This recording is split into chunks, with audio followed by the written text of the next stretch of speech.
Hello everybody and welcome to the third part of What If Naruto Was Scheming and Manipulative. I hope you enjoy this What If. Also don't forget to hit that like and subscribe button to stay up to date with the latest episodes. Team 7, Irika called. Naruto Uzumaki. Naruto sat up slightly straighter. Finally. Hinata Hyuga. Thanks, Naruto muttered under his breath. He'd specifically asked to be partnered with Hinata. After all, she was the one who'd saved his life. They worked well together. Sasuke Uchiha. What the hell, he said out loud. Clients lie. Sasuke, break left. The cat just hid under the little bush, but Koda is shadowing you at 5 o'clock. Naruto's voice sounded even and unhurried, but I knew what our opponents didn't. It was really Hinata, hinged into him. I guess her own opponent, Ken, wasn't pushing her yet. I moved left, as suggested, tossing 2 senbon with tiny flash bombs attached over my shoulder, and quickly set myself to cover the straightest trail leading away from the bush, should the cat try to bolt. Koda was behind a tree when I threw the senbon, so he wouldn't have seen them. Heavy rustling in the trees to my right revealed a half-dozen Narutos spreading out in a circle to herd the cat, and 3 more with their attention directed the opposite direction, no doubt on the watch for Ken. At least one of them was Hinata, and one of them might be Naruto, just like it was just as likely they were all clones. Abruptly, Hinata, and even I didn't know if it was really Naruto or just a clone, scampered along tree branches on the other side of the cat, flinging kunai at Kamita, who was hot on her trail. I couldn't get used to the stupid names Naruto came up with. All of our enemies today were clones, hinged into caricatures of bandits or shinobi. Their mission was to kill the cat. Our mission was to capture it, alive. This was Naruto's solution to the problem of Kakashi-sensei frequently being off on other duties, leaving us to complete these simple D-rank missions by ourselves. Simple-minded thinking from the liar. I wouldn't have resented it nearly as much if I didn't know his clones would actually kill the cat if we failed. Fail Naruto's training, fail the real mission as well. Hinata just nodded and agreed, like she always did to Naruto's suggestions, leaving me to put up with their antics. Flash, I said quietly into my radio, then closed my eyes and triggered the 2 flash bombs at the feet of my opponent. The clone reeled in shock and blindness as I darted around behind him, then plunged a kunai in his back. It disappeared with a burst of smoke.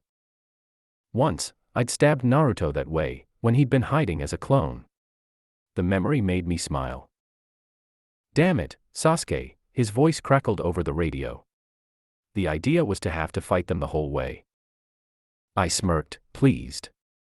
But I will admit I was impressed when suddenly Hinata changed course, her opponent still following, and shadowed the fleeing, panicked cat from above as her opponent threw senbon, effortlessly weaving and dodging around the needles. Only the real Hinata could do that, so how was Naruto? Ah. Kawarimi. Naruto as Hinata had swapped places with the real Hinata, each dropping their henge as they did so, seamlessly taking the place of the other. That struck me as a really good idea. The enemy could get used to fighting one with a certain fighting style, then if he suddenly spotted a weakness or the fighting styles were a poor match, a substitution could be made, surprising the enemy with all new skills. Damn that Naruto. Kamita was closing with Hinata, and I knew from previous experience that she would abide by Naruto's restrictions and not kill the clone. So I did it for her with a flick kunai, and kept pace to shield her from other enemies. Great, Sasuke. Naruto called. Great. A moment ago he was cursing me for disrupting his plan. Show some consistency, you clanless bastard. A split second after that, Hinata landed in front of the startled cat and snatched it from the ground with one lightning grab. Tajukage Bushin no Jutsu. What? I glanced back, and Naruto fled. At the front of a huge pack of clones, all throwing senbon at him, a veritable hail of needles. The first wave struck, and a moment later a log, spiked with senbon, was trampled under the feet of over 3 dozen clones. I couldn't fight that many all at once. Naruto was too close to my own skill for me to take him on in numbers. But I had to keep them from reaching Hinata. I moved to intercept. Naruto suddenly stood in my path, moving quickly enough I hadn't seen him until he emerged from behind a tree and leaped. Wait, Sasuke, he said, moving his left hand over his head in an over-me gesture. The clone army obediently leapt over us in a wave, a rainbow of Narutos, though the only colors represented were orange and black. I glanced at him as I followed the wave moving towards Hinata. She's been working on something new, some family technique. This is a good time to test it, he offered, not looking at me. Together, we leapt for a good view of the upcoming fight. I did not often interfere in his treatment of Hinata. It was their business. My own thoughts on the matter. Well, Hinata was certainly getting stronger. She could even land hits on Kakashi-sensei if he fought close. I know Hinata saw the incoming wave of Narutos, and I believe she knew that it couldn't be good for her. I just barely caught a glimpse of her as she shoved the screaming, hissing cat inside her gray jacket and pulled on the drawstrings, temporarily trapping the cat inside as she took some sort of formal stance.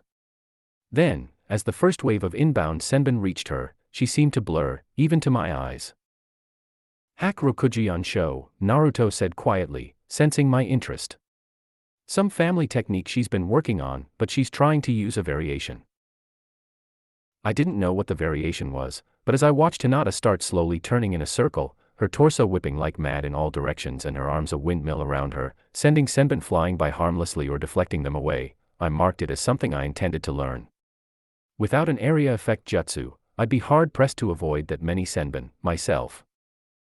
It's weak as defense, Naruto muttered, seeming somewhat disappointed. Harsh. But true. She wasn't using her feet for anything but movement, and her movements were taxed as she sought to deflect the needles aimed at her legs as well. Additionally, if she was that fast, she should be catching the senbon and sending them back at the attackers. That would be a technique worth knowing. And, slowly, kunai began to be mixed into the hundreds of senbon hurtling towards the kunoichi. I knew Hinata was helplessly in love with Naruto. I knew he knew it as well. But unlike me, he actually returned some of her attention. When I first met them, I thought that, despite their skills, they would be a hindrance to me, too wrapped up in pointless things like love to fight. I will admit, I was wrong. Hinata followed his orders, as I knew the liar wanted me to, but she would offer up her opinions on things as well. And no one, not me, not Kakashi-sensei, was harder on her when training. Here I stood, watching Naruto do his best to kill the girl in love with him. He'd do it, too. I had no doubt. A smile tugged at my face as I imagined myself throwing the kunai and some of the more insistent girls who chased me in the middle of that rain of steel. Glad you're enjoying the show, he said mockingly. I scowled and looked back at Hinata. She lost to you in less than 5 minutes yesterday, Naruto continued. 5 minutes, yeah.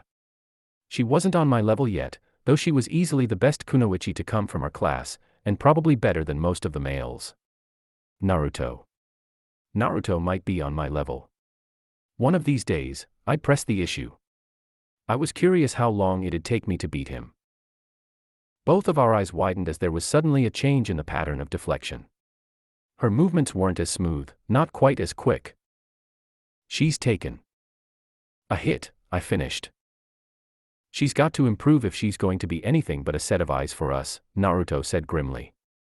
And the quickest way to improve is to fight for your life against impossible odds. He took a deep breath.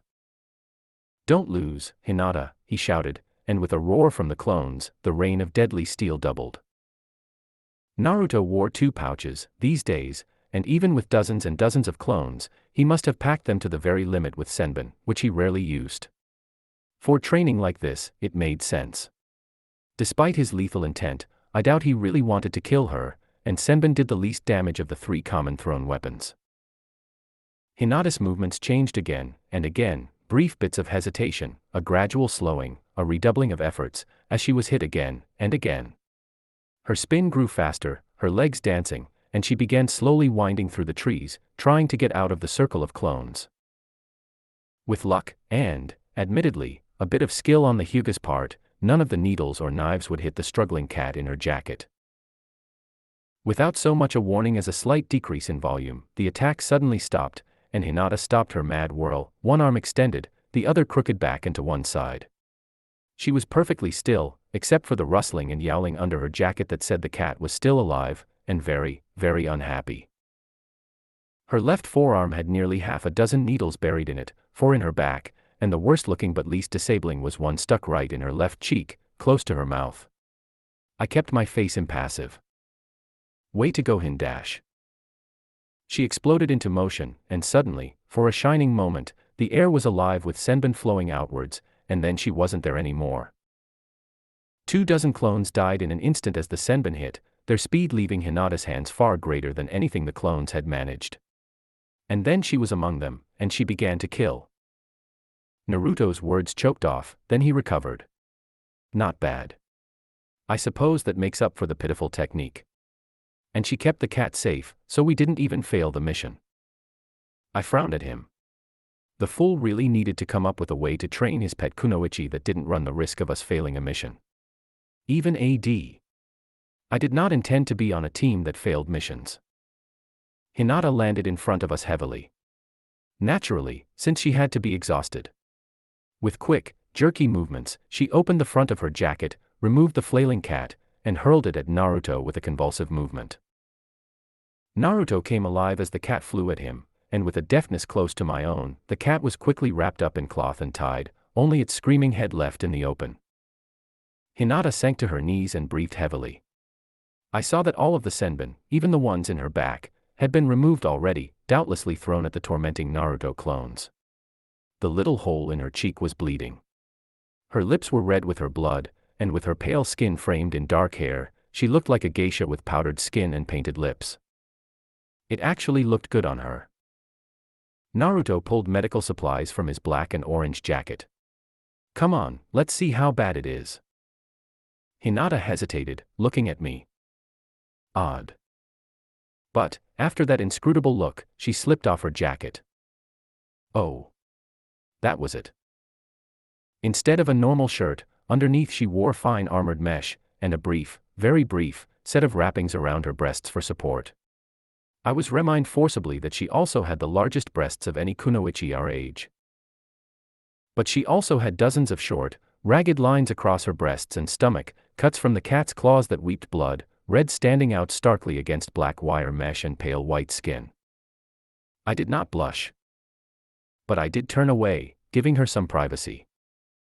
Kind of moot, Sasuke, Naruto said as he worked. We may not have yet, but we will eventually be given long missions in the field together. Can't turn your back on a comrade, any halfway decent ninja would look for an opportunity like that. From the sound of things, I believe he slipped her mesh armor off, and then I could swear I heard cloth rustle as chest wrappings fell away. I did not look. But a mental image came to mind, and I willed it to go away. I don't mind you seeing, Hinata said quietly. But I knew she did mind. Only one person could make her say something like that. Naruto. I had to get out of here. I'll carry the cat back and turn it in, I volunteered, picking up the squirming feline. Wait, we're supposed to complete missions as a team dash, he protested, but I was already leaping away. Oh slash.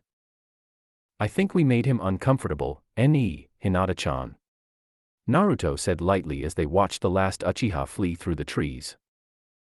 Hinata nodded shyly and swallowed the hot, coppery blood leaking in from her cheek. She was blushing furiously, and if anything, that made the hole in her cheek bleed even more. Fortunately, despite the fact the needle had pierced her cheek, she'd actually caught it with a snap of her jaw, which kept it from burying itself in the back of her throat or knocking out teeth. Naruto sighed theatrically. I swear, that guy is so uptight, if you shoved a lump of coal up his ass and showed him a tit, you'd have a diamond. Hinata giggled at the thought, then hissed as Naruto applied a harsh-smelling antiseptic ointment to the ragged scratches on her breasts and stomach. But other than tightening her muscles at the sting, she made no motion to get away, resist, or even cover her chest, even when his callous thumb traced a long, curving cut that came within an inch of her left nipple. She wondered what he thought of the underoutfit she'd picked out for the day. Tell me what you need to work on, he ordered quietly, not pausing his treatments. She nodded seriously. Footwork. I was too slow to move outside the kill zone. I also need to be able to deflect with my feet. Juken doesn't use kicks, so if I go against my family and use kicks, I will have an advantage. She waited to see how he would respond, licking blood from her lips. Really, despite the massive amount of chakra she'd just expended forcing herself to move so fast, she wasn't too tired.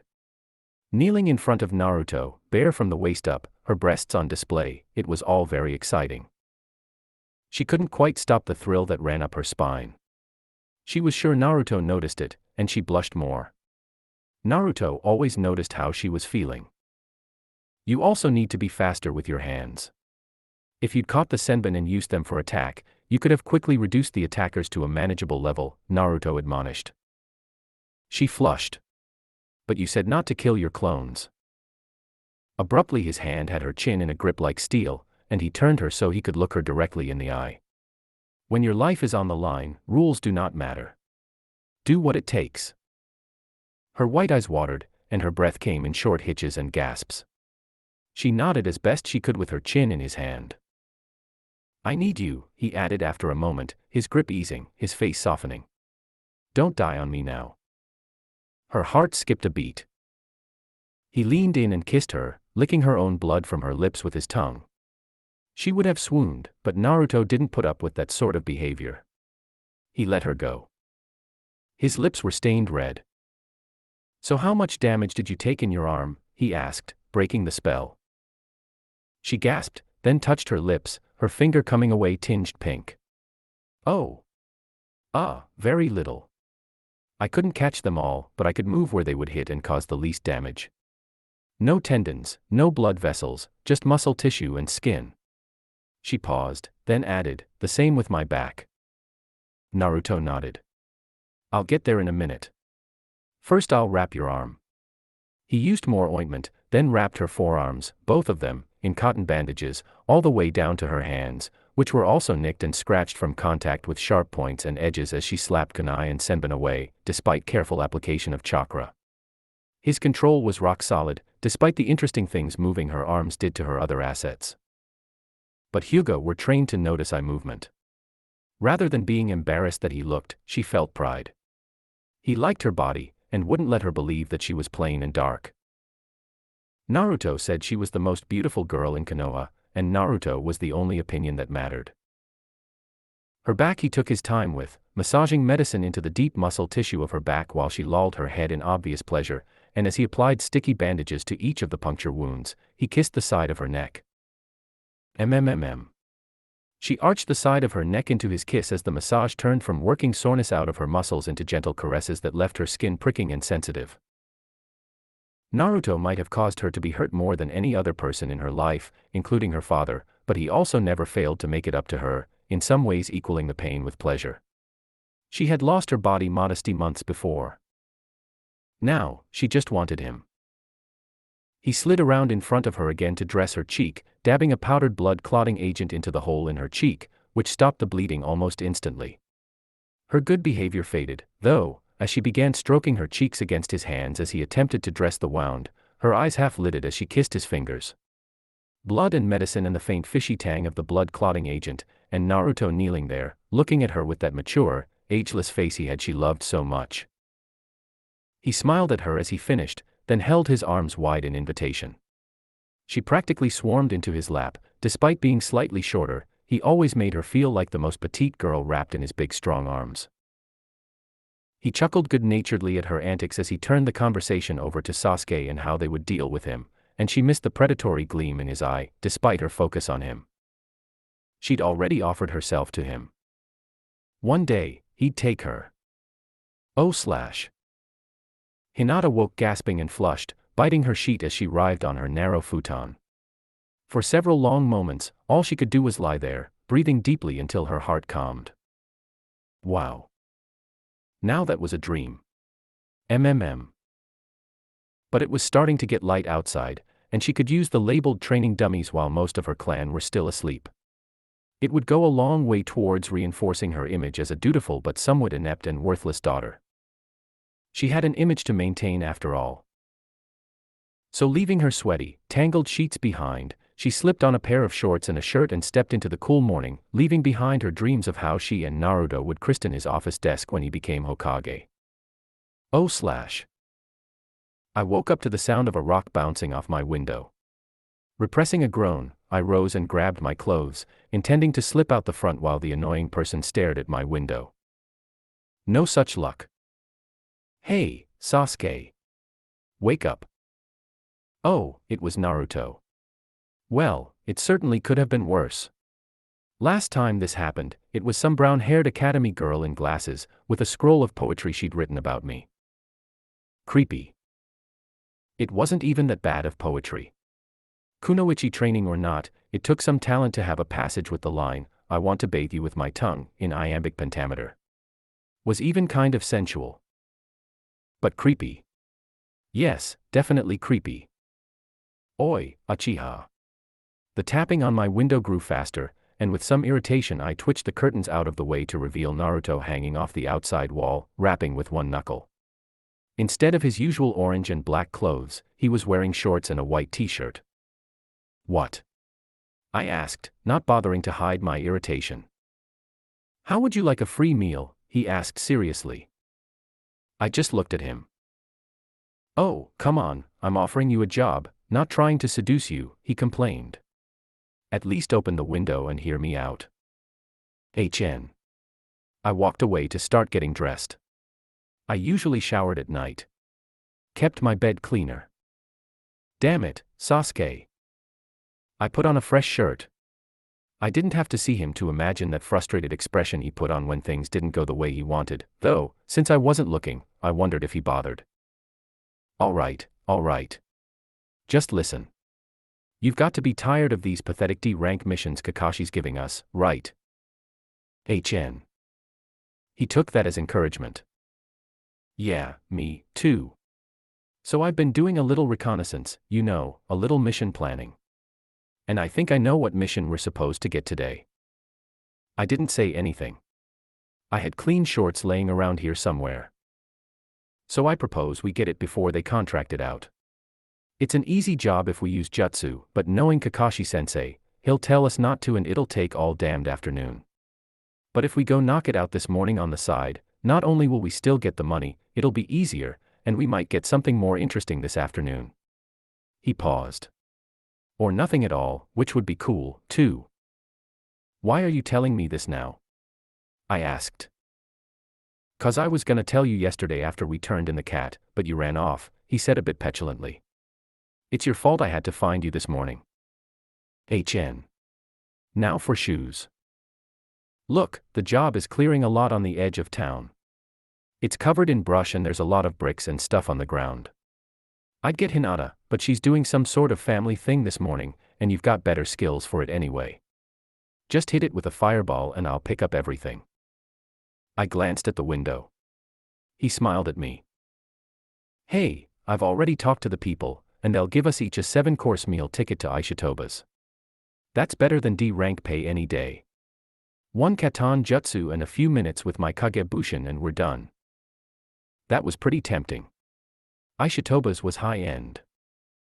All right, I agreed. Great, he said enthusiastically, then paused, looking at me. After a moment, I got irritated. What? I asked curtly. Are you gonna get ready? I am ready, fool. He looked contrite. Oh. I thought you still needed to comb your hair. I ground my teeth. Oh/. Hinata kneeled primly at the low table, using nothing but pure will to ignore the soreness in her shoulder muscles and arm as she served herself a bowl of rice and some grilled fish. She also poured a cup of steaming tea, and took a drink. Her sister, Hanabi, kneeled on the opposite side of the table, ignoring her own food at the moment while she stared at Hinata. Hinata asked. Hanabi-chan. She just stared. Hinata-nichan, your face, it's leaking. She said quietly, and her eyes kept sliding away, indicating discomfort. Hinata felt of her at her lips, then felt the trickle of tea hit her jawline. She blushed and dabbed at it with a napkin. Oh. Thank you, Hanabi-chan. I didn't know. Hanabi's chopsticks clattered to the table as Hinata held a finger over the hole in her cheek and took another long drink of tea with a serene expression. I'm sorry, she mumbled, standing quickly and rushing from the scene. Hinata watched her go, then ate her rice happily as she smiled after her departing sister. Oh slash. They know me as either Naruto or that damned brat, Naruto explained candidly. And they don't like that damned brat very much. So remember, I'm Naruto, she said, making her voice cute and breathy to go with her gorgeous young female body, and he's Naruto. She waved a hand negligently at the male clone walking beside them, who looked exactly as Naruto usually looked, with the black and orange jacket over black pants. Naruto was currently wearing a long, Chinese-style dress of some rose-colored fabric, which he'd slipped on over his shirt and shorts after he'd performed the jutsu. Sasuke glanced at his teammate, both of them, even if it was only one, dubiously. Naruto shrugged, and the movement did interesting things to her anatomy. Wouldn't be my first choice of how to go about it, but we use what we have. HN. Naruto, privately, got a kick out of every time he got the stoic Uchiha to respond, even, no, especially his short, wordless sounds so brief they couldn't even be called grunts. There we go, Naruto said cheerfully as they approached a clean, well-lit supermarket. Inside, an elderly woman swept the aisles, and a man of roughly the same age moved boxes behind a counter. Good morning, everyone. Naruto called cheerfully as she walked in, followed by Sasuke and the clone. Oh, hello, Naruto-chan, the woman replied, straightening. Sasuke wondered at the split-second glare she directed in his direction, no, at Naruto's clone behind him. It hadn't been friendly. I'm here to help you with that lot you want cleared, and I brought some assistance like I said I would, Naruto continued as if she hadn't seen the dirty look. This is Sasuke Uchiha, and this is... She paused and tapped her lips cutely. Well, I suppose Uzumaki-kun needs no introduction here. You're Dea, quite right, Naruto-chan, the older man growled as he walked over beside his wife. Naruto gave him her cutest, most innocent smile. Oh, don't be an old grump, Ida-san. I promise Uzumaki-kun will be on his best behavior. In fact, I think there's something he'd like to say to you both. She paused and cleared her throat, ahem, then clasped her hands and smiled at her male self. The clone stepped forward and bowed low. Ida-san, I apologize for putting saltpeter in your rice bins. It was a juvenile prank and I'm sorry. But now that I'm a Konoha shinobi, I will not be pranking anymore, and I will do my utmost as a ninja to protect this village and all its inhabitants. Both of their attention was on the clone, but Sasuke watched the real Naruto. There was a glint to her eye that belied her cute, smiling appearance, hinting at something seething below the surface. Sasuke rather thought he wasn't sorry at all. There, you see.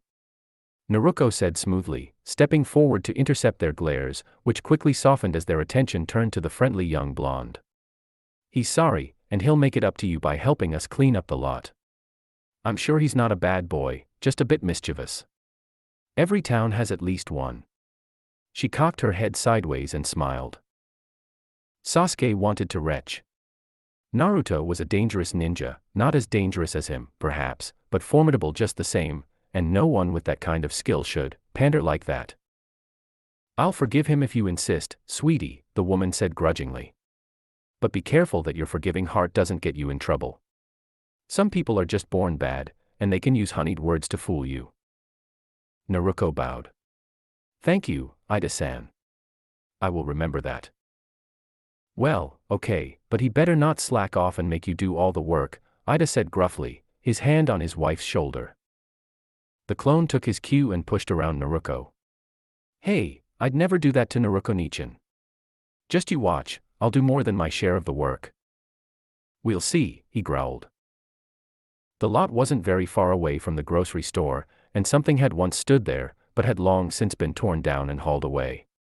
True to Naruto's word, the lot was covered in patches of wiry, prickly bushes and long grass, and even a few small trees.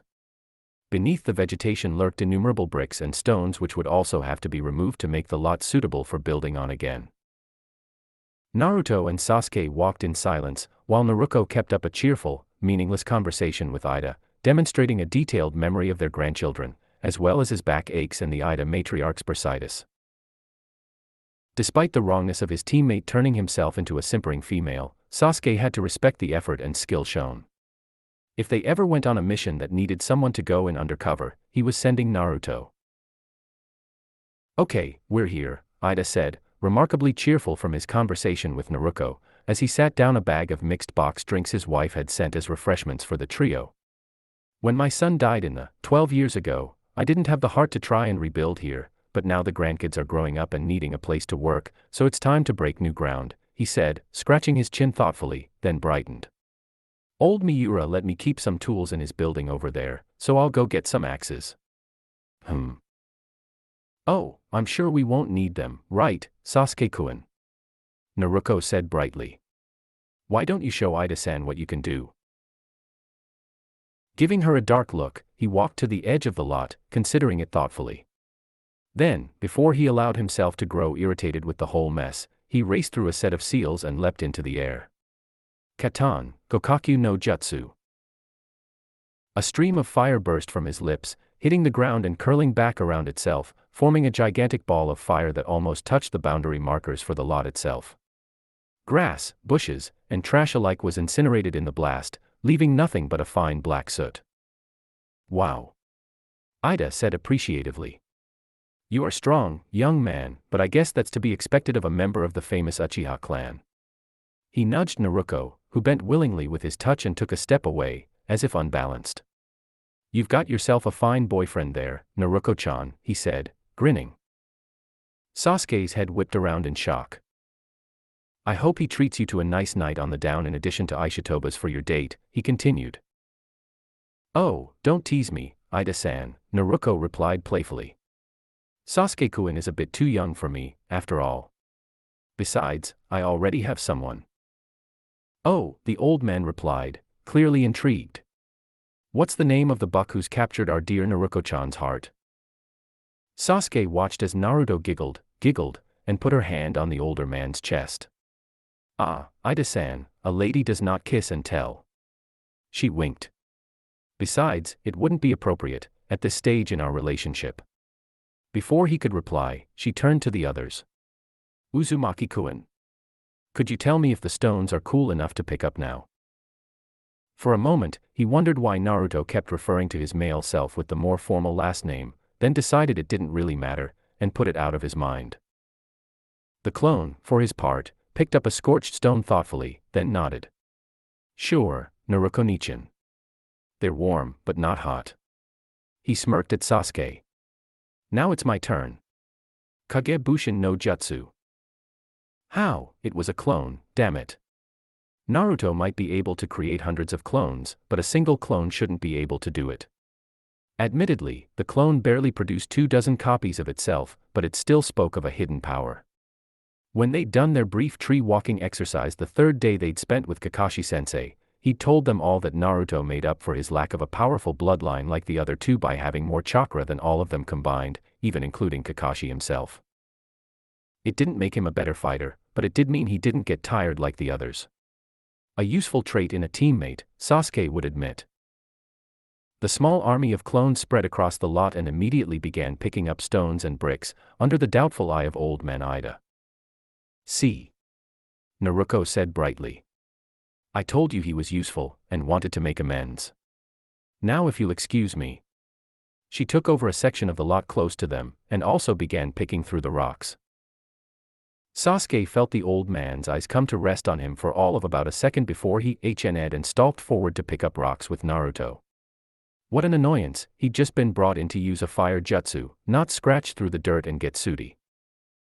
At one point, he could swear he caught a glimpse, some shred of intent, like someone was watching from a nearby building.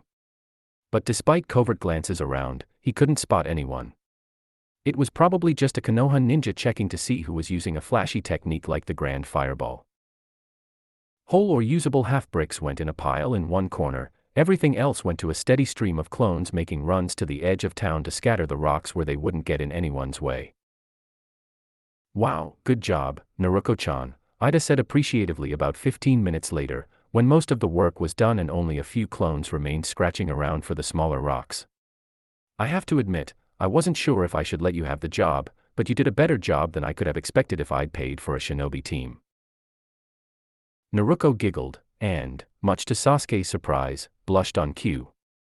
Oh, I wouldn't say that. I just wanted to help out. Sasuke had stopped, and was waiting patiently for their little exchange to finish, but while he did so, he noticed something. One of Naruto's clones had a sour expression on his face, like he was tasting something foul. Ordinarily, Naruto guarded his expressions like precious treasure, and Sasuke knew that everything he said and everything he did was an act, no matter how smooth or perfectly delivered it was.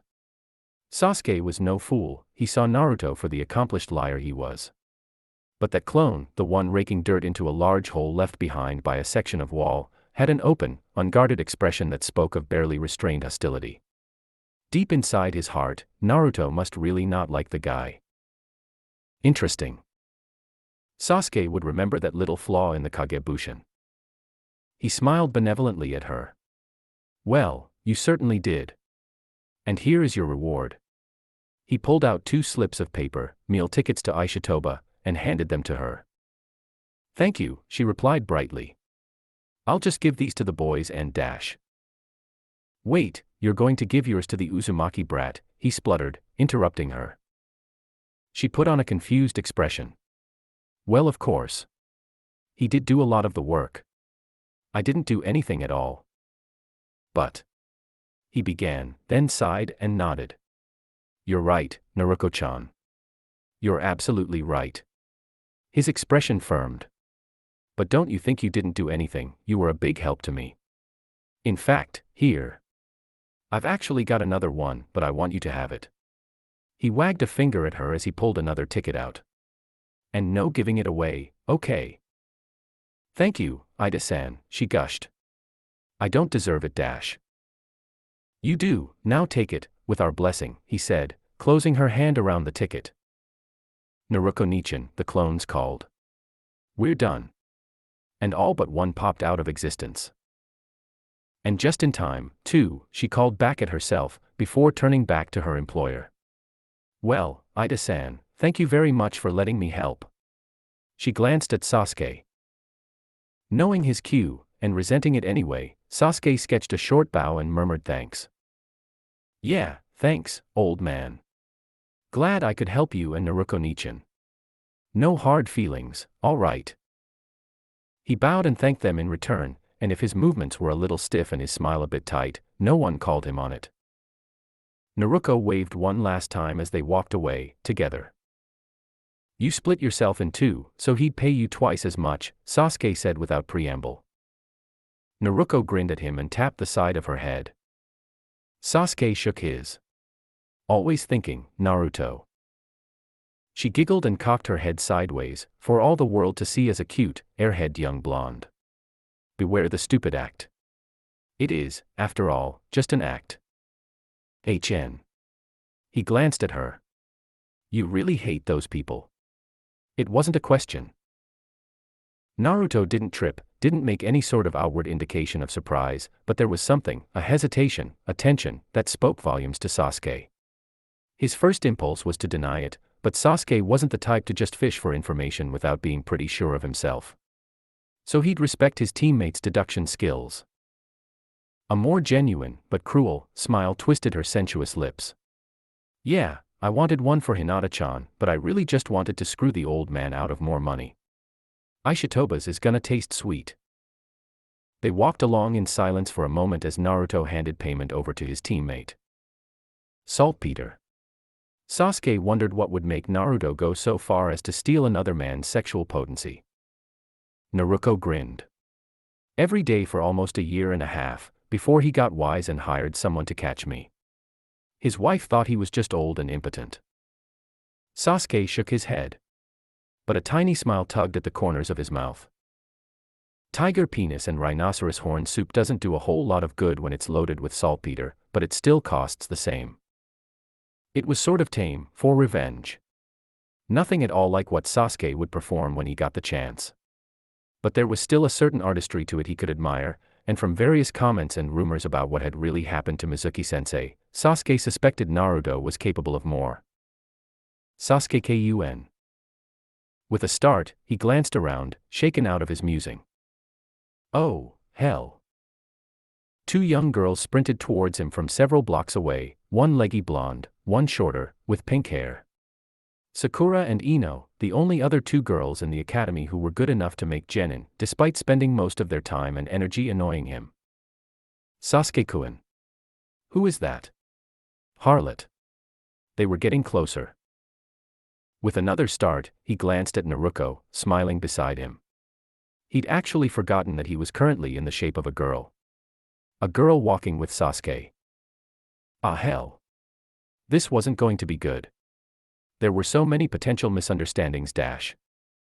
Don't, he hissed, glaring at the blonde. What? Naruto protested, giving him a look of surprised innocence. Whatever you're thinking, just don't.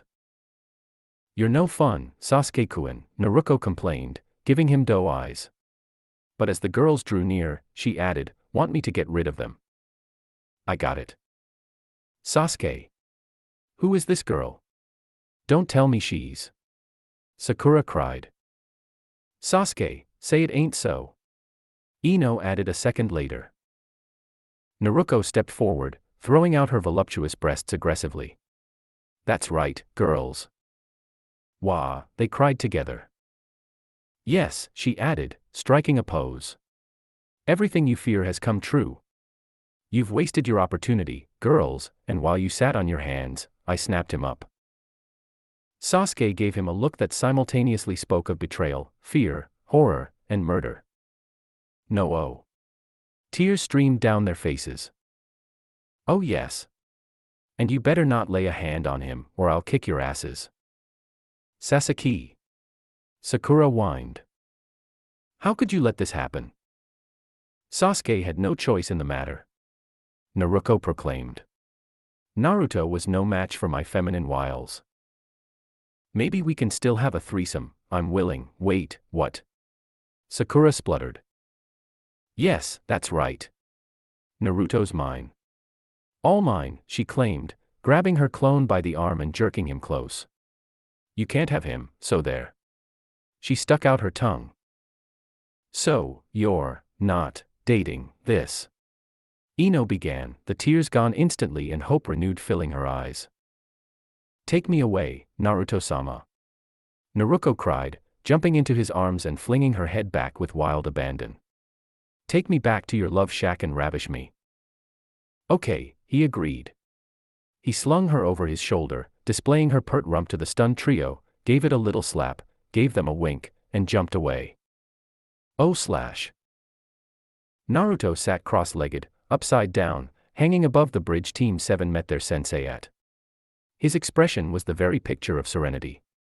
Truly, he had achieved nirvana. A rock bounced off the back of his head. He disappeared with a puff of smoke. Didn't think so. Sasuke walked onto the bridge and leaned against the rail, opposite from where Hinata sat. You're not mad, are you, Sasuke-kun? Naruto asked, landing lightly beside Hinata. Another thrown rock, and this one, too, was dispelled. In my defense, I didn't do what you know I was thinking about, and you know it, yet another. Naruto continued, walking up the bridge from the other side of the river. Che. He looked away. You're smiling, Sasuke-kun. Did something happen? Hinata asked softly. Well, I'm glad to see you're all lively this morning. They looked up to see Kakashi crouching on one of the bridge supports, smiling at them. That's a good thing, too, he continued, because we have a mission. C rank. It should last about a week, including travel time. Sasuke glanced at him, startled, and missed Naruto's comparable look of shock. He darted his eyes back at the blonde, who gave him an enigmatic smile and tapped his head. Grudgingly, Sasuke nodded. Well played, Naruto, well played. Naruto repressed the urge to fidget. AC rank. He'd been trying to corner all the D rank missions since the third day since they were an official team. Finally, it worked. And it made him look good in front of Sasuke. Hot damn. Nah, Kakashi-sensei, what is the mission? He asked calmly, before Sasuke could beat him to it. A village near our border with Rain has been having some sort of trouble with wild animals attacking their cattle. Our mission is to guard, track, and eliminate the animals responsible. He smiled benevolently. Think of it as an assassination mission, much like you would receive as a jonin, only our target is an animal of some kind. It was so cute, the way their eyes gleamed at the thought of killing something. The village is Tomahi-Jiro, a small and not very prosperous village on the edge of a swamp. Naruto, you should get poisons and some medical supplies. Hinata, you get maps and hunting gear, and Sasuke, you get a selection of traps. All of you will need camping gear and food suitable for up to 2 weeks in the wild. They nodded seriously. The area is pretty wet, so we'll be doing some special training while we're there, similar to the tree walking exercise we did last week. Water walking, sensei? Sasuke asked. That's right, it's another genin level skill. Unless Naruto already knows this one, too. The sneaky little blonde read every scroll he could get his hands on, and already knew most genin level techniques. He'd even managed to mostly teach tree walking to Hinata before Kakashi had gotten around to bringing it up. Naruto shook his head. No, sensei. I've read of it, but I've never tried. There are more trees than water around here, after all. Good, Kakashi said happily. We'll all learn something, now won't that be fun? He paused, and his voice deepened, his demeanor becoming more serious. Oh, and one more thing. You might want to prepare yourselves.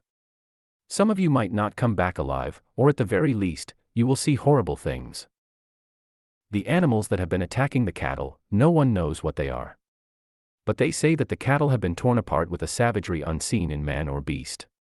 He seemed to loom over them, his words heavy as he invoked images of horrible, bloody violence.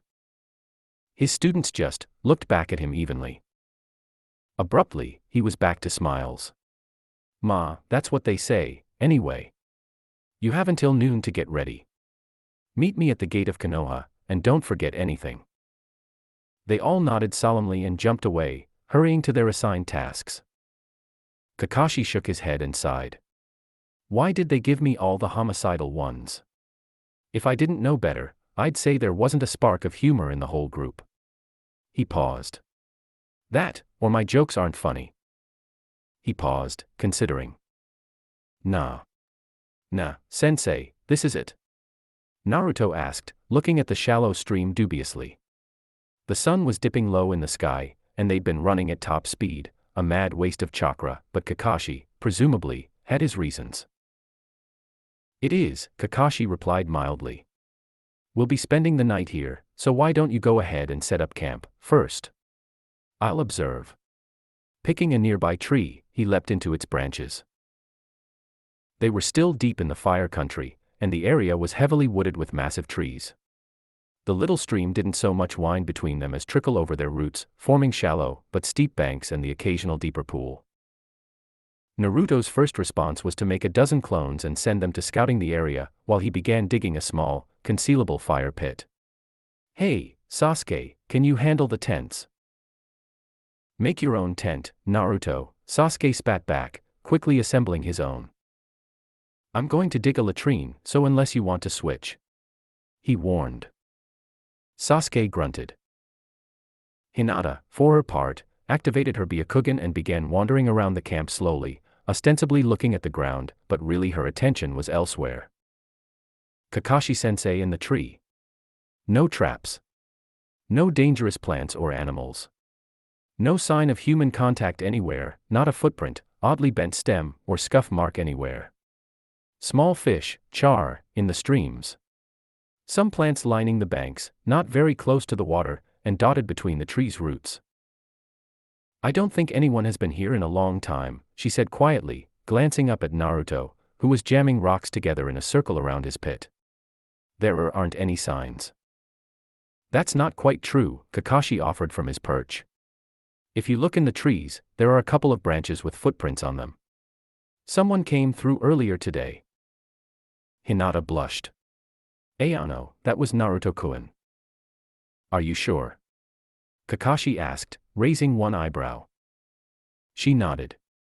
I recognize Naruto's tracks. He smiled. Very good, Hinata. Naruto has a tendency to crouch and touch his hands when he lands, it's very distinctive, and a good thing to know about your teammate.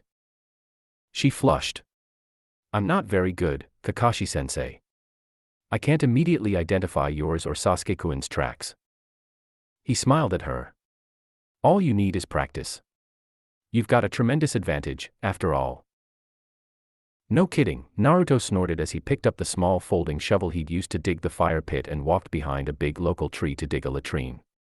Makes me look sort of plain, surrounded by all these powerful bloodlines, he said jovially. Naruto. Hinata gasped. You can't mean that. He shrugged and winked at her. It's okay. I may not have the eyes like you three, but I have my own tricks. She nodded. Kakashi watched curiously, wondering if he'd told Hinata the secret of the 9 tails. Hey, see if you can find something edible, okay, Hinata, he added. Okay, Naruto, she said obediently, activating her Byakugan and moving purposely away from the camp. You give a lot of orders, Naruto-kun, Kakashi said wryly. He grunted as he began digging. It only makes sense, sensei. Hinata knows plants and fungi. That's interesting. Naruto nodded. Yeah. And she's really good at finding them, too. Sasuke or I might stumble across them, but I only know the basics, and Sasuke hasn't admitted to any detailed horticultural studies. So it makes sense for Hinata to do it. Kakashi watched them all with interest. Naruto had some sort of relationship with Hinata, which, honestly, he wasn't sure was appropriate. But Hinata wasn't complaining, indeed, he'd even asked her a few questions about the blonde once. She described him in only the most complimentary terms, and if Kakashi was any judge of people, which he was, he figured she honestly believed he only had her best interests at heart. Naruto, however, was far too wily a conversational opponent to get information from he didn't want you to have.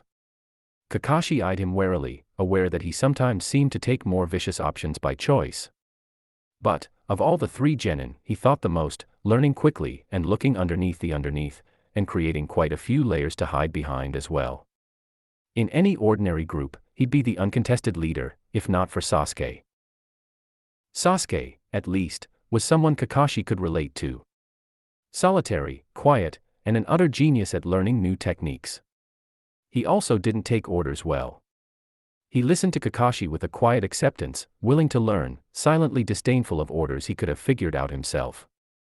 Naruto's orders, however much the blonde couched them as suggestions, were seen with both hostility and caution.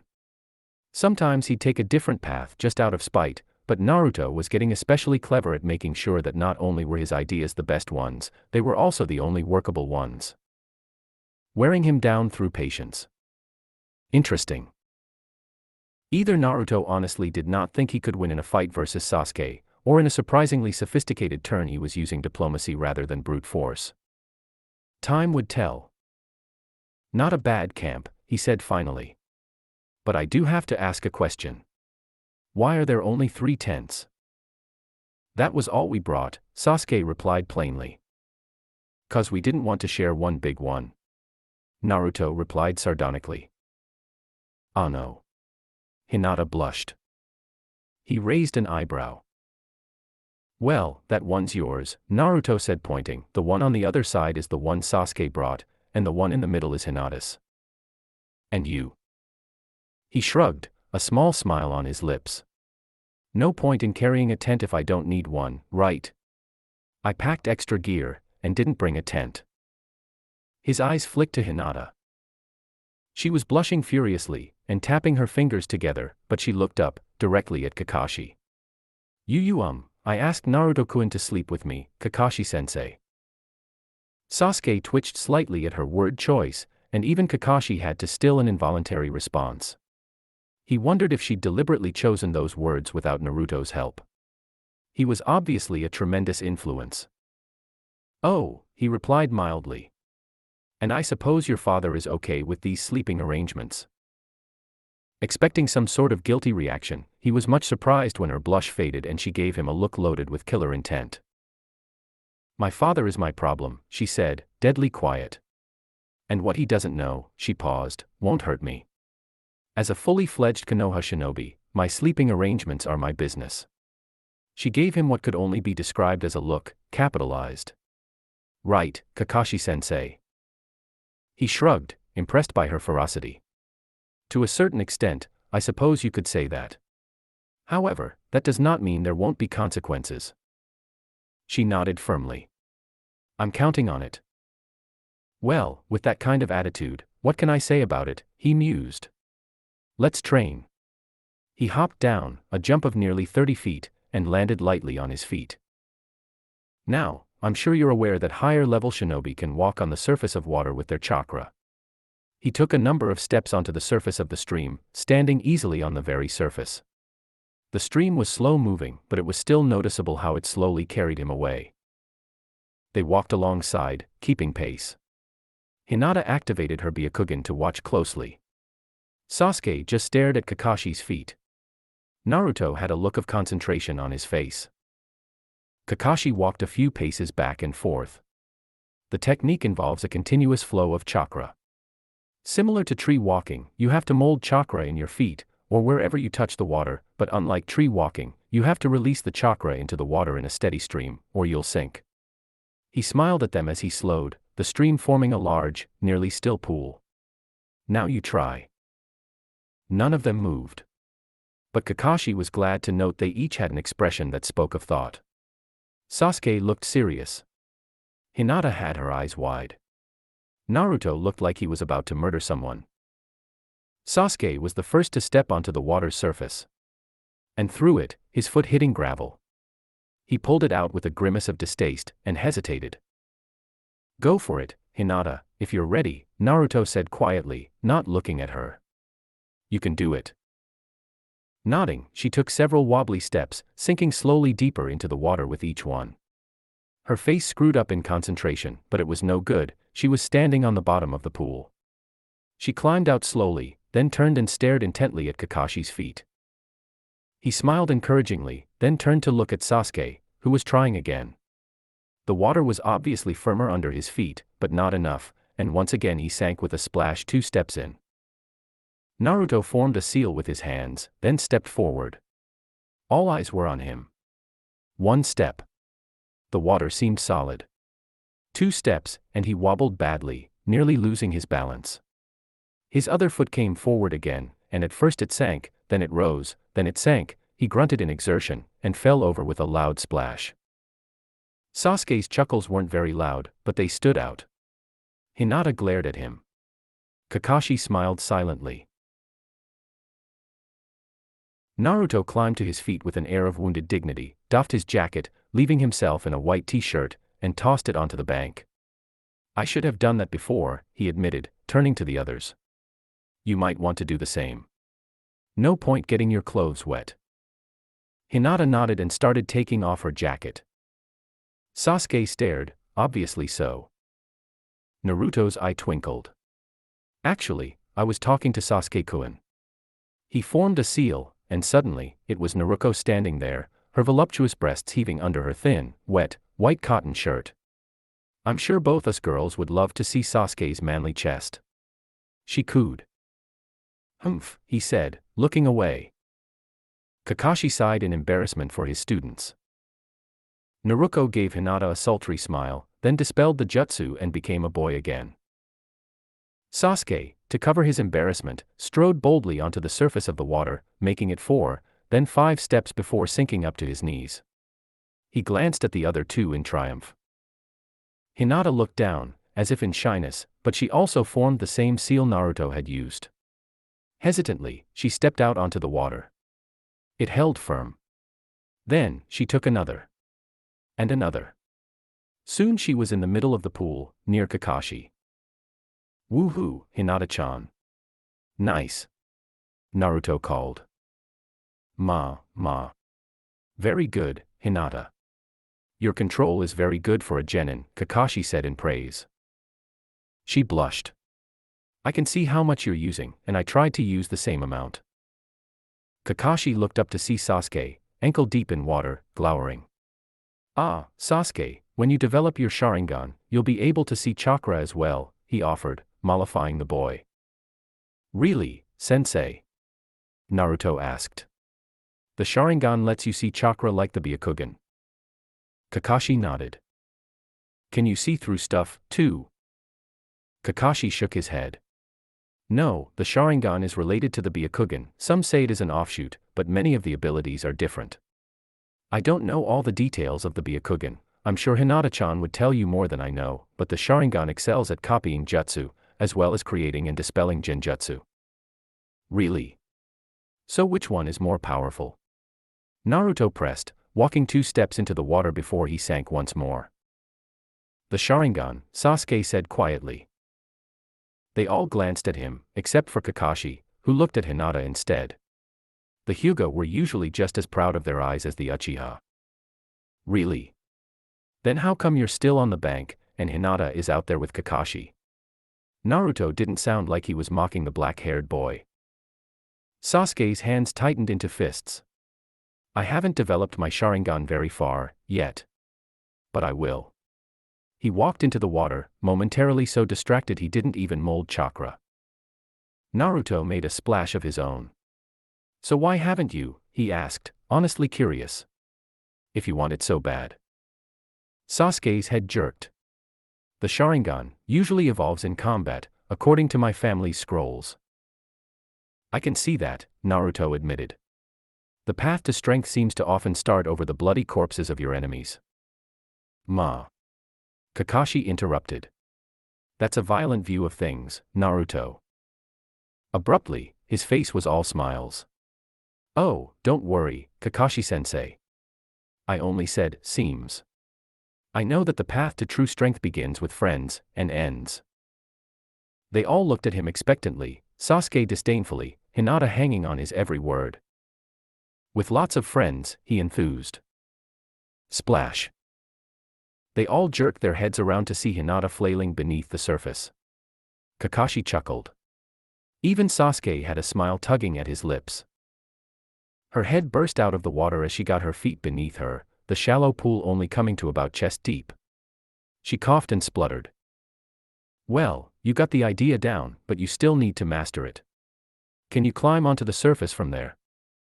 Hinata nodded, wiping water from her eyes. Yes, Kakashi-sensei. That was easier said than done, however. Summoning his chakra, Sasuke concentrated, then took 2 small steps. Rather than taking more, he paused, making sure his footing was good.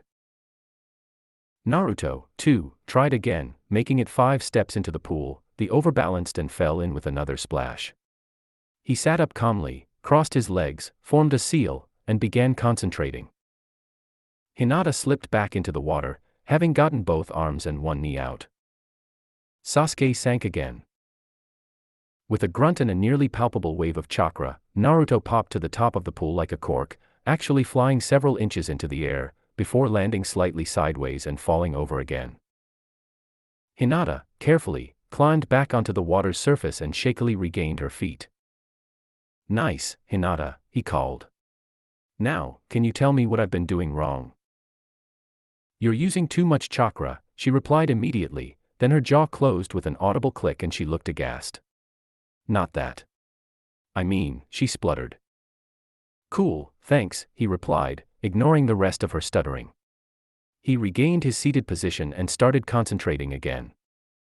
Sasuke grit his teeth, standing up to his knees in water. Finally, he spat, fine. What am I doing wrong? She blinked, turning to watch him. Could you try again? He nodded, irritated. Again, 3 steps in, he started to sink, and by the 4th, he had lost it. Well, he asked, looking at her expectantly. You're using too little chakra, only a little more than you use climbing trees, she explained. You have to use about twice as much to begin with, then make more of it flow. Naruto opened one eye, dropping his hands into the water by his side. That's useful information. I wonder why our sensei didn't tell us that. Kakashi chuckled benevolently. And miss the fun of watching you figure it out on your own. Fun, huh? Naruto asked. That's what you call determining how fast we learn by trial and error. Kakashi grinned at him. Yep. Naruto frowned. Well, at least some of us learn faster by watching. He motioned at Hinata, then Sasuke. Everyone turned to see Sasuke take another slow, deliberate step onto the water. He was about a third of the way to the middle, and his footing seemed stable. Yeah, that's Sasuke for you. Learns everything damned near immediately, Naruto said quietly, but there was actually a note of deliberate pride in his voice. Way to go, Sasuke. Sasuke sniffed. Very good, Sasuke. Most people take 2 or 3 days to get that far, Kakashi noted. Huh, Naruto mused thoughtfully, his body completely motionless. So this is what it's like to be surrounded by geniuses of powerful clans. It's hard to compete. Kakashi looked at him thoughtfully. Ah, well, he said after a moment, with a small, rueful grin. I'll get it soon. Until then, I'll have to console myself with the fact that my talents lie elsewhere. He lifted both hands, displaying a dripping kunai in each. 3 fish dangled from the left, and 2 were impaled, dead, not even twitching, on the right. Oh slash. Sasuke ducked, blocked Hinata's 2-fingered strike with a sweep of his forearm, flipped backwards and used the distance to leap over her head, landing with a small splash as his chakra-charged feet disrupted the surface of the water for a second on landing. He threw an elbow backwards, aiming for the center of her back. She twisted effortlessly, and he hissed in displeasure as her hand brushed his side beneath his arm. That's a cripple, Kakashi called. Sasuke, you can't use your left arm, now. Obediently, he let the arm hang limp as he flew backwards to the very edge of the pool, the boundary of their sparring session. Unfortunately for him, the small confines of the water were a tremendous advantage to Hinata, who specialized in extremely fast, close combat. They were sparring gently, to leave each other in shape for the mission, which meant that he couldn't use his devastating wide-area fire jutsu, either. He was starting to reconsider his self-imposed restriction on kunai. Hey, sensei, I think I've got it, Naruto said, appearing at Kakashi's side. The white-haired Jounin glanced at him, unsurprised. Naruto had been quiet, but far from quiet enough to fool him. I see you've gotten better at controlling your splashes, he noted. Naruto had the grace to look embarrassed. Yeah, well, I know I can't use as much chakra as I want all the time, but it's still tricky to rein it in. He paused, watching as Sasuke kicked and punched, putting Hinata on the defensive. Easier than when I learned tree walking, though. Took me a week to get that down. The unforeseen curse of a large chakra capacity, Kakashi noted. And only adequate control. Naruto looked at him. Hey, I thought you said I had good control. I mean, I know I'm not as deft as Hinata, or even Sasuke, really, but I'm not that bad. That was before I actually watched you learning something new. You gain skill quickly, it seems, but you start off rather slow. Hinata parried and blocked her opponent's attacks, exceeding his speed with her hands as she even deflected his kicks and sweeps.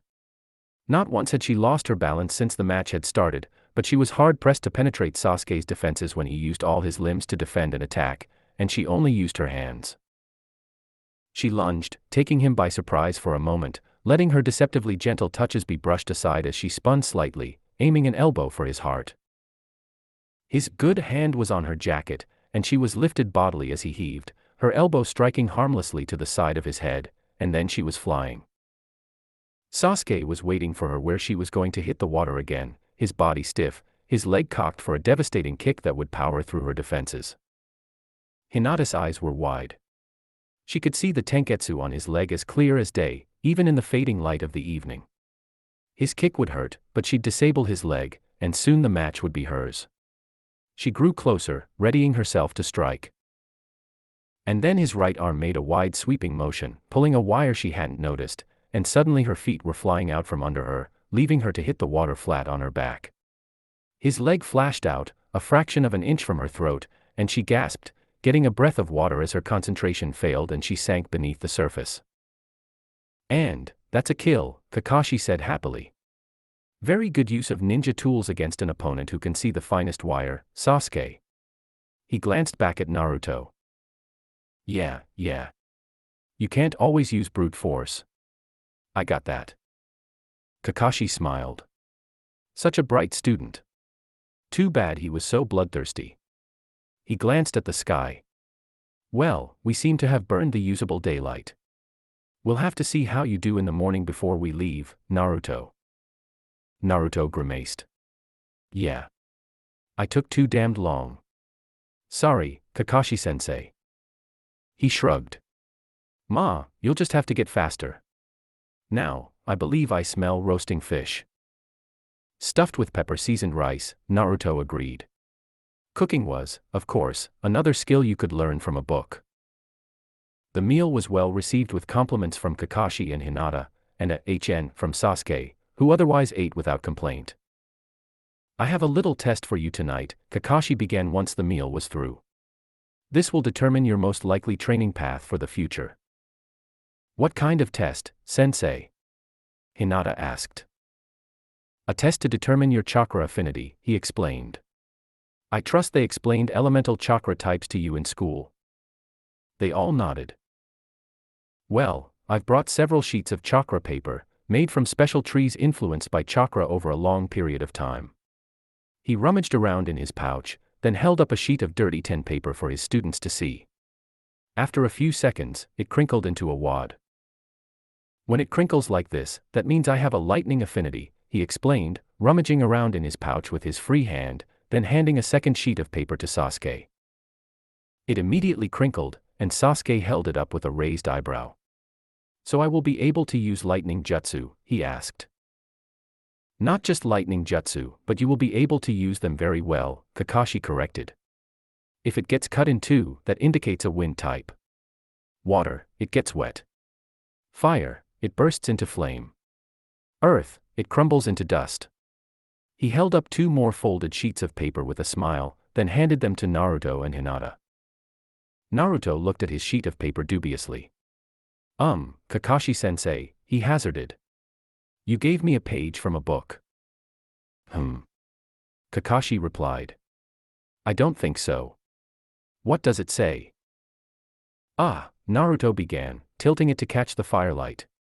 But we mustn't, Minoru-kun, someone might see, Akira protested weakly, gasping as the boy's hand slid into her panties. He read, his voice rising perceptibly toward the end. They all stared at him. That's what it says, he protested. Look, he said, brandishing the page.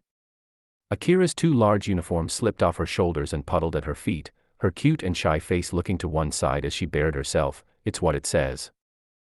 Kakashi exclaimed. I understand. That's a page from Ika Blushing Maidens. For the chakra paper to turn into that. He paused. It means you have the elemental affinity of hentai. Naruto stared at him in complete disbelief. Kakashi shrugged theatrically. Well, you are planning on sharing a tent with Hinata. He turned to the young Kunoichi. You might want to take that as a warning, Hinata-chan. Most girls your age don't want to share a tent with a boy of such obvious tendencies. Sasuke snorted in quiet laughter. Hinata blushed. Kakashi didn't bother to keep the grin off his face. After a moment, Naruto snorted and threw the wadded-up paper back. Sensei, you idiot. Kakashi laughed and handed him another piece of paper, which he took cautiously, turning it over to look at both sides. He turned once again to the embarrassed girl. So, Hinata-chan, what do you have? Not more arrow, is it? She blushed madly, like the setting sun, and shook her head. Oh no, sensei, it doesn't seem to be doing anything, she admitted hesitantly. He replied thoughtfully. It should react to the smallest amount of chakra. Try deliberately channeling chakra through it. She frowned at it, but it resolutely refused to change. Naruto, meanwhile, muttered something about a perverted sensei and forced a large amount of chakra through the paper in his hand. Immediately, he had two. A wind element user, Kakashi noted approvingly. Wind is very powerful in combat, especially short to mid-range. Good, he replied, pleased, then looked thoughtful. Though I kinda like the hentai one. Hinata held her other hand over the paper, frowning in concentration. Nothing happened. A small flare of light caught their attention. The paper in Sasuke's hand had burst into flame. Very good, Sasuke. Two elemental affinities, that will be a powerful advantage to you. I was surprised by the lightning, but flame is to be expected of an Uchiha. Your clan has been known for powerful katan jutsu for generations. He glanced back at Hinata, who had pumped so much chakra into her hand it glowed to anyone sensitive to it. And you, Hinata, you can stop now. I've heard of this, but you're the first Hyuga I've trained, so I'd never seen it before. Sensei, she asked, looking up. He shrugged. Ma, you might want to ask your father about it, but it seems that your clan, with almost nothing but pure chakra jutsu, rarely develop elemental affinity. Have you ever seen any clan techniques involving elemental type jutsu? She shook her head. No, Sensei, only those related to the Byakugan and a few other techniques. He smiled gently at her. Well, that's okay, then. It won't be an hindrance to you. It seems that your clan techniques really are what you're suited for. She nodded. But he saw a dark look pass momentarily over her face. Odd. Another flare of light caught everyone's eye. The paper in Naruto's hand burned with a clean yellow light. Kakashi's eyebrow raised. Another fire type? Naruto grinned, then pulled a burning twig from behind his back. Something like that, he said with a smirk. Kakashi nodded at his little joke. 2 students with 2 elements this early in their training was pretty unlikely, anyway.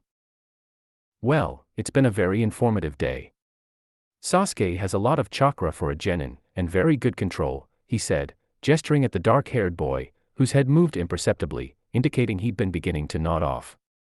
Naruto has an incredibly large chakra capacity, but his control is only fair. He tries to make up for his lack of efficiency by simply using more chakra, which sometimes causes problems. He turned to Hinata, whose liquid white eyes glimmered at him in the firelight.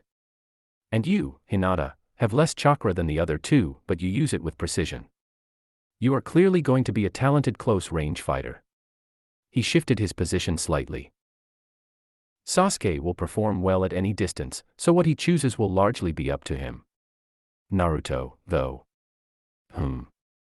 He paused, then smiled. Well, we'll find out in the morning. Be thinking about it, Naruto, but no sneaky extra training tonight, okay? You may have plenty of chakra left, but you'll need to be as prepared as possible when we reach Tomahijiro tomorrow night. Naruto nodded, and Hinata rose and began tidying up the campsite area. Oh, and one more thing. I don't have to tell you that resting tonight also means you need to sleep in that tent, not anything else, Kakashi warned. Naruto's serious face blossomed into a grin. And deny my very elemental nature. Sensei, how cruel. Kakashi frowned at him, then shrugged. Naruto and Hinata might not be taking the wisest course, but Naruto was both clever and cautious. He'd just have to keep an eye out for immediate trouble. Not that the current situation didn't scream trouble to his senses, anyway. Sensei, what order do you want the watch? Sasuke asked. Very good question, Sasuke, he replied happily. I hadn't planned on warning you, but since you ask, I'll be taking the first watch. I'll wake, Naruto at midnight, he can relieve Dash. Me, Sensei, Hinata said quietly. Okay, Hinata, at 2, he agreed easily, and you can take it from 4 till dawn. Any questions? They shook their heads. Sounds good, then. Sleep tight. His voice wasn't quite mocking. Taking up a comfortable position on a branch overlooking the camp, Kakashi pulled out a worn copy of Ika Ika, then hesitated, watching Naruto and Hinata enter their tent, and the way Sasuke hesitated before entering his. His students worried him. Sasuke had a lust for revenge so strong it could well destroy him, and a distrust of his team that Kakashi couldn't entirely blame him for. Hinata was so dependent on Naruto she was almost hopeless, except that Naruto was so ruthless he pushed her to be stronger, faster, than was good for her. Without Naruto, she'd crumble, and with Naruto, she might well break. Naruto, for all his cleverness, had a mean streak a mile wide and a lust for power that would either make him one of the most feared shinobi in Konoha, or a missing nin. The biggest problem, he reflected, was that every single one of them was in such a hurry to grow up they had sacrificed their childhoods on the black altar of death. Sure, they were older than he'd been as a chunin, but he'd been different. Well, no, maybe not all that different. Perhaps that was why he'd been assigned to the trio. Nodding softly to himself, he made a silent promise that this time, he'd keep them safe, both from the dangers without, and the demons within. Then he cast a simple dojutsu that gave him powerful night vision, and flipped his damaged book open to his current page. It was a shame to hurt such a precious work of literature, but the book was worn and the bindings loose, and the look on Naruto's face had been more than worth it. The little trickster needed to be reminded that other people manipulated situations, too. Naruto crawled into the little tent, removing his jacket as he did so, intending to use it as a pillow. The fire had been banked, leaving them in the pitch blackness of the nighttime forest, so he pulled out a tiny flashlight, adjusted it for flood, and turned it on, blinking at the sudden glare. Hinata stared at him as she crawled in on her knees. Unlike him, she didn't blink or squint at the light, another quirk of her special eyes. He glanced at her, then resumed shimmying out of his shoes and pants, leaving him in nothing but a t-shirt and boxers. As he undressed, she unrolled a single sleeping bag, extra large, and unzipped it before sitting back and looking at him with an expressionless face.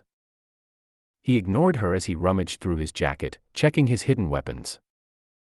Finally, she could stand it no longer, and, walking on her knees to his side, she put her arms around his waist, grabbing the hem of his shirt.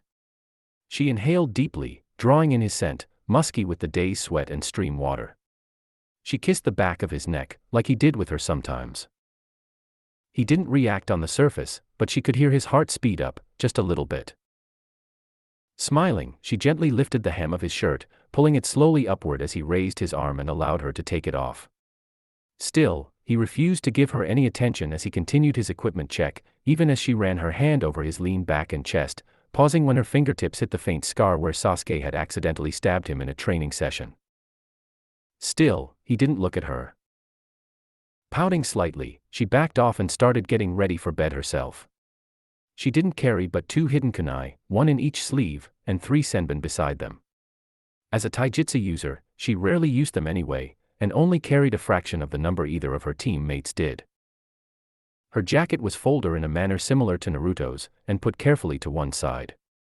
Unlike Naruto, she wore her customary layers of mesh armor, though today she was wearing a plain black sports bra. She hadn't expected the mission, nor her night's sleeping arrangement, and mentally cursed her lack of foresight. She decided to always wear something sexy from now on, just in case she got to show it to Naruto. The mesh shirt she removed as well, placing neatly over her jacket, and her shoes beside them. Behind her, Naruto crawled into the sleeping bag, leaving it unzipped, one corner folded back across his waist. He propped his head up on one hand, looking at her. Now was the time. She carefully slid her pants down her legs, leaning forward to get them down her thighs, displaying her firm bottom, clad now only in boy-cut black panties. She rocked onto the side of one thigh to get them all the way off, acutely conscious of Naruto's eyes. She wanted to know what he thought. But if she asked, she'd be needy. Naruto didn't like needy. So she didn't ask. Now wearing only her bra and panties, she hesitated, wondering if she should take them off. Wondering if Naruto would approve of her boldness, or put her in her place with a word. "Let's go to sleep, Hinata-chan," he said quietly, patting the sleeping bag with one hand before turning off the little flashlight and sticking it in his jacket. Feeling a wave of relief, she quickly slid across the narrow gap and against Naruto's side, curling against him with her face on his shoulder and her arm across his chest. Just like she'd wanted to do for ages. He was thin, but his muscles moved like whipcord under his skin. She snuggled into his chest with a sign, barely repressing a wriggle of pleasure when his arm wrapped around her, his hand gripping her side, right above her hip. Oh, how she wanted him to grab lower. But he didn't, and she lay there for several long minutes as his breath slowed into a deep, regular rhythm. He was probably asleep. Her eyes flicked open with a start as she realized there was something she'd meant to tell him. "What is it, Hinata?" he asked, suddenly, nearly scaring her out of her wits. "Naruto." She stammered, blushing. How did you know I wanted to say something?" "I know you," he said simply, but vaguely. He felt no particular urge to let her know that the sudden brush of her eyelashes on his skin was the clue. She blushed in the darkness. "Well. I just wanted to say," Sasuke pulls his wire out left-handed. She held her breath, waiting for a response as he lay there silently. Always, he asked finally. She nodded fiercely. Every time I've ever seen him do it. Left-handed. There was another pause. Then his arm squeezed around her. That's my clever little vixen, he said quietly, and pulled her closer, her face automatically tilting up. His kiss was warm on her lips. His vixen. Hinata sighed happily and kissed his chest before she settled back down, his praise making her tingle. Naruto. Naruto's eyes snapped open, his mind automatically placing a name to the voice. Kakashi. It was nearly imperceptible, but the presence of someone outside his tent moved away. He nudged Hinata, who woke with a sudden tension in her body. Naruto-sama, she whispered sleepily as he slid over her, climbing out of the sleeping bag. I'm about to take watch, he replied quietly. Check the area while I get dressed. She obediently activated her Byakugan, and if she took a moment to watch him get dressed in the darkness, her scan of the camp and immediate area was no less thorough because of it. All clear. She let her technique lapse, yawning. He patted her leg, then slipped out of the tent into the blackness. For a moment, she thought about watching, but the sleeping bag was still warm from his presence. She fell back asleep. Naruto paused a moment, letting his eyes adjust to the darkness. It was still basically solid black, the moon wasn't up and the starlight was useless under the thick canopy. But ninja were trained to move in the darkness, and he silently climbed a nearby tree he'd picked out while it was light, clinging lightly to the trunk with his chakra as he found a good spot to hide. Sleep was gone from his mind within moments as his senses strained for any hint of danger. He didn't expect a serious attack, but Kakashi might decide to spring surprise training on him. Naruto would not be caught napping. Really, though, he was glad of the time to himself. He needed to come up with a plan to fight Sasuke in the morning. Without his kunai and a surprise, disabling or lethal blow, Sasuke would be quite a challenge. Naruto had every confidence he could win, provided he could summon Kagebushins, but Kakashi had made several comments since he'd started training them about Naruto's reliance on the move.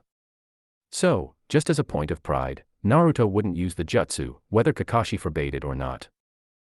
He actually kind of hoped Kakashi wouldn't forbid it.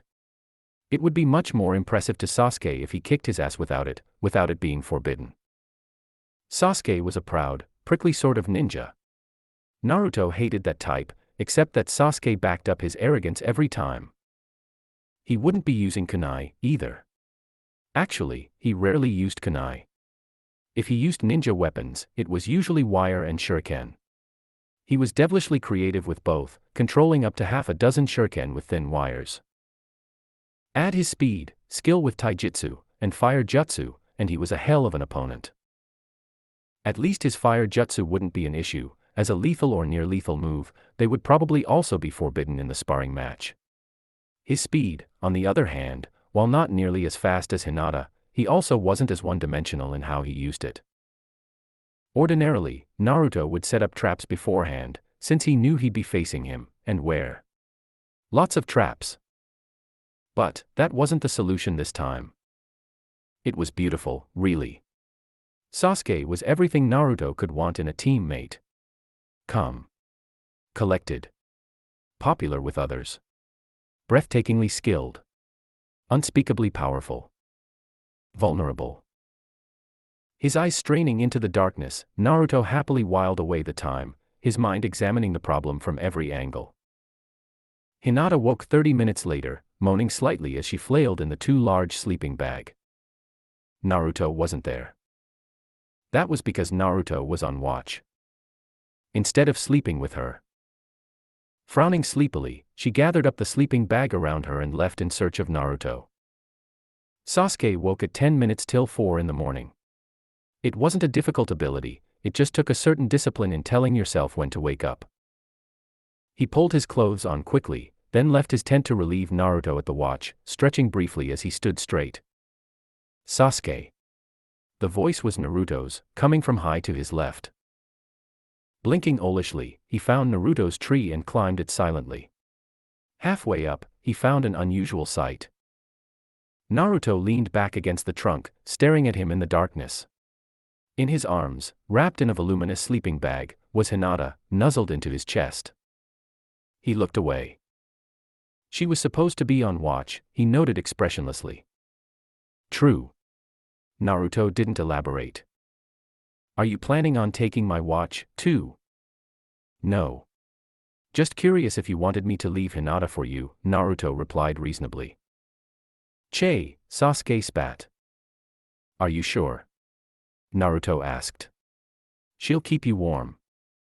I will be perfectly fine. They stared at each other for a moment. Finally, Naruto shook his head. You should pick one of your girls, Sasuke, he said finally. Some of them would do anything for you.